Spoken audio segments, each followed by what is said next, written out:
PBB lahir atas kebutuhan untuk menengahi konflik yang terjadi di dunia internasional lewat jalur negosiasi. PBB dibentuk melalui konferensi San Francisco yang dihadiri oleh 50 negara pendukung yang kemudian negara-negara ini dikenal sebagai negara pendiri PBB. Konferensi tersebut juga menghasilkan Charter of Peace atau Piagam Perdamaian yang sekarang dikenal sebagai United Nations Charter atau Piagam PBB. Piagam PBB adalah konstitusi PBB yang ditandatangani di San Francisco pada 26 Juni 1945 oleh ke-50 anggota asli PBB. Piagam ini mulai berlaku pada 24 Oktober 1945 setelah diratifikasi oleh 5 anggota pendirinya Republik Tiongkok, Prancis, Uni Soviet, Britania Raya, Amerika Serikat, dan mayoritas penanda tangan lainnya. Sebagai sebuah piagam, ia adalah sebuah perjanjian konstituen dan seluruh penanda tangan terikat dengan isinya. Selain itu, piagam tersebut juga secara eksplisit menyatakan bahwa piagam PBB mempunyai kuasa melebihi seluruh perjanjian lainnya. Ia diratifikasi oleh Amerika Serikat pada 8 Agustus 1945 yang membuatnya menjadi negara pertama yang bergabung dengan PBB. Piagam PBB terdiri dari sebuah pembuka yang secara garis besar disusun mengikuti preambel konstitusi AS dan kumpulan pasal yang dibagi ke dalam 19 bab. Bab pertama menjelaskan tentang tujuan dan juga prinsip. Bab kedua menjelaskan tentang keanggotaannya. Bab ketiga menjelaskan tentang badan-badan. Bab keempat menjelaskan tentang majelis umum. Bab kelima menjelaskan tentang Dewan Keamanan. Bab keenam menjelaskan tentang penyelesaian pertikaian secara damai. Bab ketujuh menjelaskan tentang tindakan yang berhubungan dengan ancaman, perdamaian, pelanggaran perdamaian, dan tindakan agresi. Bab ke-8 menjelaskan tentang kesepakatan kawasan. Bab ke-9 menjelaskan tentang kerjasama ekonomi dan sosial internasional. Bab ke-10 menjelaskan tentang Dewan Ekonomi dan juga Sosial. Selanjutnya, bab 11 menjelaskan tentang pernyataan wilayah perwalian. Bab 12 menjelaskan tentang sistem perwalian internasional. Bab 13 menjelaskan tentang Dewan Perwalian. Bab 14 menjelaskan tentang Mahkamah Internasional. Bab 15 menjelaskan tentang Sekretariat. Bab 16 menjelaskan tentang ketentuan-ketentuan lainnya. Bab 17 menjelaskan tentang ketentuan-ketentuan keamanan peralihan. Bab 18 menjelaskan tentang perubahan. Bab 19 menjelaskan tentang ratifikasi penanda tanganan. Piagam PBB mengalami 3 kali perubahan atau amandemen yang disetujui oleh Majelis Umum, di mana amandemen pertama pada pasal 23, 27, dan 61 yang mulai berlaku pada 31 Agustus 1965. Kemudian amandemen kedua pada pasal 61 mulai berlaku pada 24 September 1973. Terakhir, amandemen ketiga pada pasal 109 yang mulai berlaku pada 12 Juni 1968. Isi Piagam PBB. Dikutip dari situs resmi PBB, berikut adalah isi dari Piagam PBB Preamble, yang artinya pembukaan. Yang pertama, untuk menyelamatkan generasi mendatang dari bencana perang yang telah 2 kali kami alami dan membawa derita yang tak bisa diungkapkan bagi kemanusiaan. Yang kedua, untuk menegaskan keyakinan pada hak asasi manusia, pada harga diri dan kehormatan manusia, pada hak yang setara antara pria dan wanita, dan negara kecil dengan negara besar. Yang ketiga, untuk membangun kondisi di mana keadilan dan kehormatan atas kewajiban yang timbul dari perjanjian dan hukum internasional dapat dipertahankan.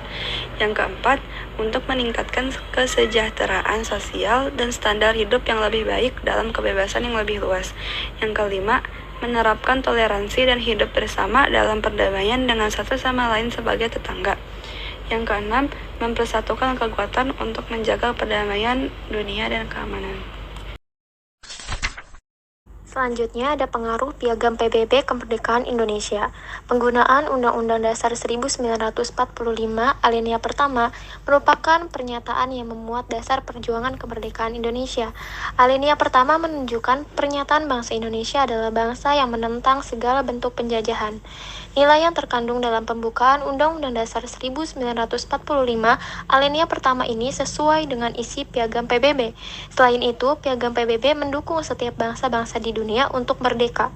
Dengan demikian, Piagam PBB turut menjiwai perjuangan kemerdekaan bangsa Indonesia. Selain dituangkan dalam pembukaan Undang-Undang Dasar 1945, tekad bangsa Indonesia untuk menentukan nasib sendiri dituangkan dalam sebuah naskah proklamasi kemerdekaan Indonesia.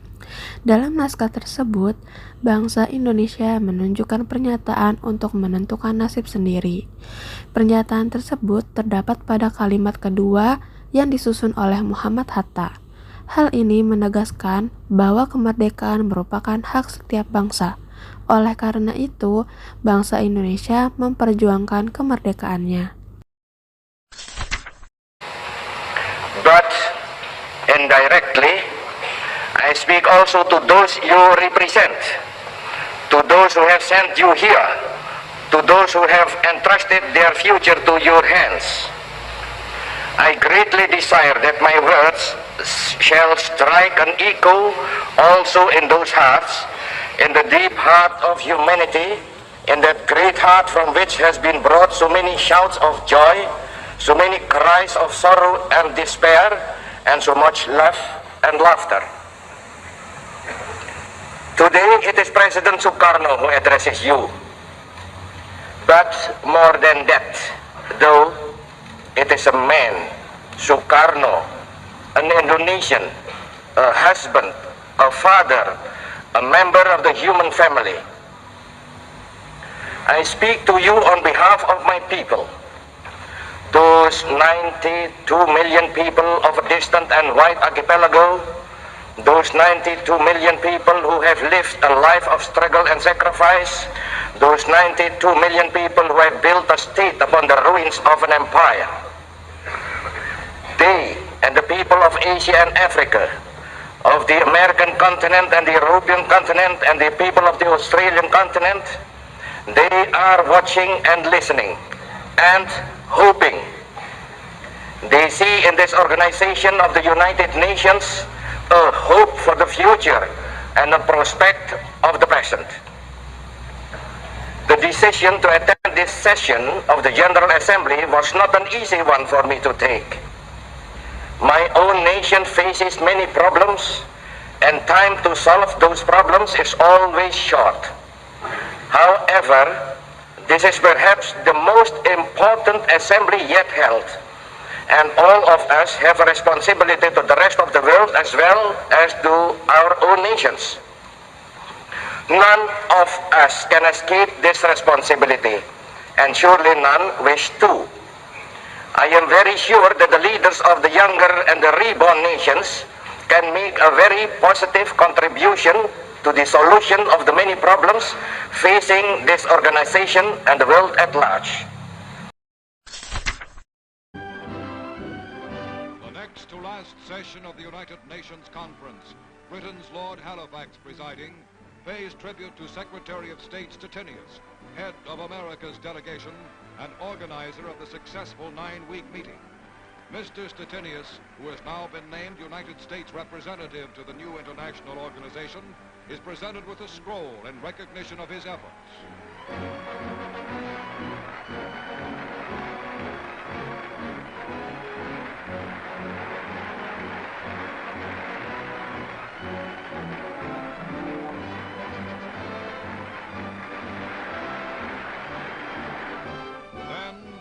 history-making moment as Lord Halifax calls for a standing vote on the approval of the Charter of International Organization, and the heads of the 50 United Nations delegations rise to be counted. The vote is unanimous.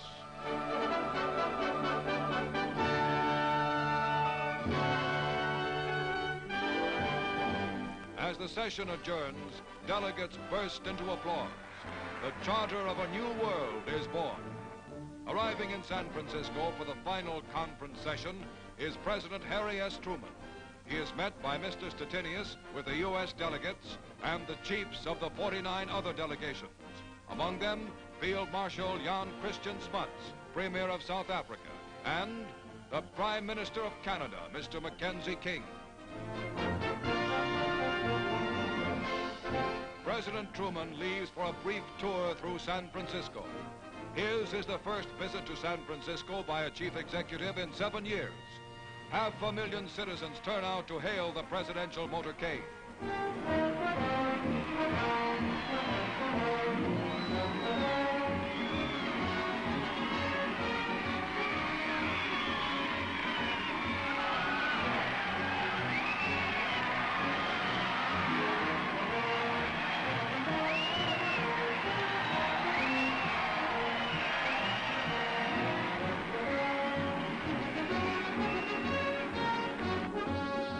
As Mr. Truman arrives, 63 days of concerted international effort are climaxed by the signing of the United Nations Charter.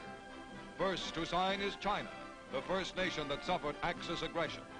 Dr. Wellington Koo signs with a traditional Chinese brush. The delegation of the Soviet Union, Ambassador Andrei Gromyko, signs for Russia.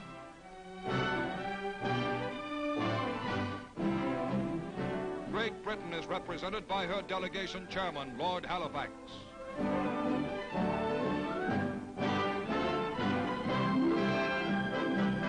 The Republic of France, acting delegation chairman, Joseph Paul Boncourt.